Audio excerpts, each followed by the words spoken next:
Praise the Lord. നല്ലൊരു നാളെ ആണ്ടവർ കൊടുത്തക്കായി നാം സ്തോത്രം செய்வோம். இந்த காலை நேரத்தில் ஆவியானவர் நம்மோடு பேசுகிற வேத பகுதி 23ஆம் சங்கீதம் 3ஆம் வசனம். Sam's 23 words 3. அவர் என் ஆத்மாவை தேற்றி தம்முடைய நாமத்தின் நிமித்தம் என்னை நீதியின் பாதைகளில் நடத்துகிறார். ஆமென். ஹல்லேலூயா. அவர் ஆர் கர்த்தர், நம்முடைய இரட்சகர். ஆமென். நம்முடைய வழி நடத்துகிறவர், இதுவரையும் நம்மளை காப்பாற்றி கொண்டு வந்தவர், நம்முடைய இரட்சகரும் மீட்பருமான இயேசு. அவர் என் ஆத்மாவை தேற்றி, சோர்ந்து போன இடத்தில், நொந்து போன இடத்தில், ஆறுதல் கிடைக்காம இடத்தில் அவர் நம்மளை தேற்றி தம்முடைய நாமத்தின் நிமித்தம், இயேசுவின் நாமத்தின் நிமித்தம் என்னை நீதியின் பாதைகளில் நடத்துகிறார். அவன் தவறு செய்யறதுக்கு இல்லை, தவறி போகிறதுக்கு விடாமல் நீதியின் பாதைகள் நம்மளை நடத்தும்படிக்காக இந்த வசனம் நமக்கு உற்சாகப்படுத்துகிறது, நம்மளை பலப்படுத்துகிறது.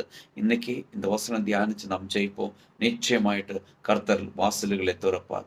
நல்ல ஆண்டவரே, நன்றி செலுத்துகிறோம். இந்த கால நேரத்தில் என்ன கேட்கிற ஒவ்வொரு பிள்ளைகளையும் இந்த வேத வசனத்தின்படி பிதா குமாரன் பரிசுத்தாவின் நாமத்தில் ஆசீர்வதிச்சு ஜெபிக்கிறோம். இயேசுவின் நாமத்தில் பிதாவே, ஆமென்.